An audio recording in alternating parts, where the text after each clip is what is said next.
Hi guys, good morning, welcome back to the channel. मेरा नाम है ऋषभ। सामने आप देख रहे हैं मेरी Mahindra Thar 2 door rear wheel drive diesel version. और गाइस, आज आपने बोनट खोल के जरूर सोचा होगा कि भाई ये वीडियो क्या रहने वाली है, टाइटल तो कुछ और कह रहा है। तो नहीं भाई, बिल्कुल सही वीडियो पे आए हो। आज हम BS6 डीजल इंजन की सबसे बड़ी मुसीबत की बात करने वाले हैं। वो है ये सिस्टम जिसको हम कहते हैं DEF।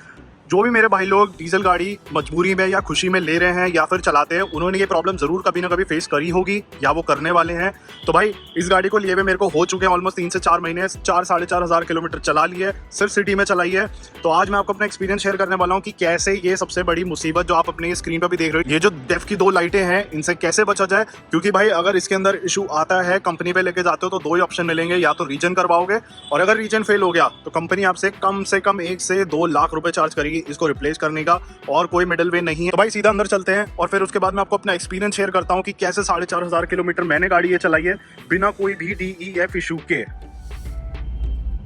तो गाइस, ये गाड़ी की डिलीवरी मैंने ली थी नवंबर फर्स्ट वीक में और आज एक्जैक्टली 1 फरवरी है जब गाड़ी ने 4,500 किलोमीटर कवर कर लिए हैं। अब गाइस, वीडियो स्टार्ट करने से पहले मैं आपको जरूर बताना चाहूंगा ये 4,500 किलोमीटर मैंने कहां गाड़ी चलाई है।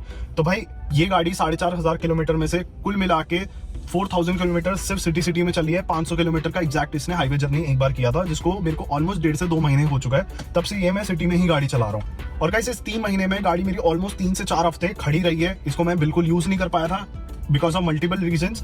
और मैं गाइस ये बात क्यों बता रहा हूँ, क्योंकि बहुत सारे लोग इस वीडियो के कमेंट बॉक्स में आके ये बात बोलेंगे कि भाई गाड़ी को तुम हाईवे पे चलाओगे तो डेफ के इश्यूज नहीं आएंगे, जो कि बिल्कुल सही बात। क्योंकि गाइस, जो भी मैक्सिमम लोग अपनी BS6 डीजल कार को सिटी में चलाते हैं उन्हीं को ये इशू आता है। हाईवे पे चलाने पे आपको ज्यादा इश्यूज नहीं आने वाले हैं। इस वीडियो को मैं 2 पार्ट में डिवाइड करने वाला हूँ। पहला पार्ट कि इस लाइट से बचने के लिए आपको क्या क्या करना चाहिए, मैं क्या क्या करता हूँ, और सेकंड पार्ट अगर भाई ये लाइट आ जाती है तो क्या करें, पैनिक हो, सर्विस सेंटर जाएं, क्या करें।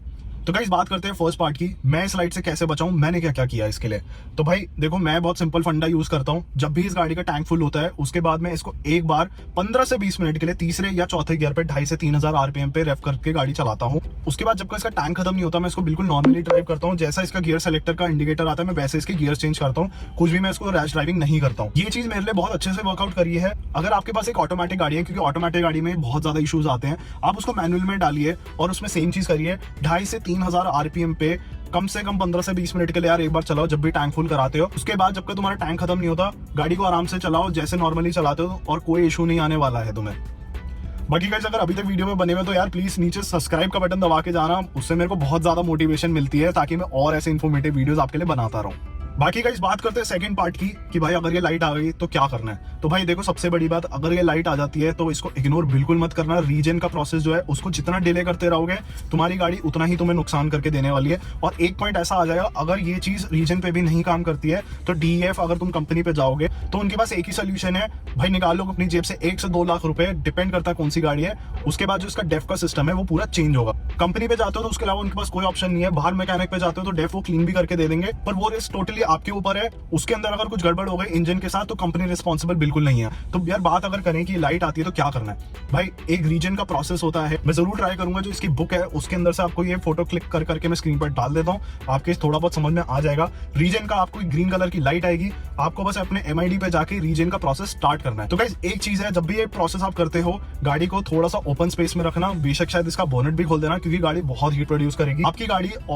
आपकी गाड़ी ऑलमोस्ट 15 से 20 मिनट के लिए अपने आप को 2 से 2,500 RPM पे रेव करेगी ताकि उसका कैटेलिक कन्वर्टर जो है वो क्लीन हो जाए। और गाइस, ये जो प्रोसेस है ये आप खुद भी कर सकते। आपका जो इंस्ट्रूमेंट क्लस्टर है वो आपको गाइड कर देगा। बाकी मैंने स्निप जो डाल दिया था उससे भी चेकआउट कर सकते हैं। दूसरा सोल्यूशन जो है, आप अपने नियरेस्ट सर्विस सेंटर जा सकते हो, वो अपना कंप्यूटर लगा के इसमें रीजन प्रोसेस कर देंगे। बट भाई जब खुद घर पे कर सकते हो तो सर्विस सेंटर क्यों जाना है। बाकी अगर ये जो लाइट आ जाती है, बाकी गाइस इसके अंदर एक डेफ भी डलता है। अगर आपने इसके अंदर DEF जिसको हम यूरिया भी कहते हैं वो खत्म हो गया है और भाई तुम नहीं डलवा रहे हो तो अपनी जिंदगी की सबसे बड़ी गलती कर रहे हो। यूरिया भाई हमेशा भरवा के रखना, क्योंकि अगर यूरिया इसका खत्म हो गया गाड़ी स्टार्ट ही नहीं होगी। तो गाइस, एक छोटा सा वीडियो था जिसमें मैंने अपना एक्सपीरियंस शेयर किया कि कैसे डेफ वाले इशू से बचें। अगर गाइस वीडियो पसंद आया तो जरूर यार लाइक करके जाना, चैनल को सब्सक्राइब कर देना।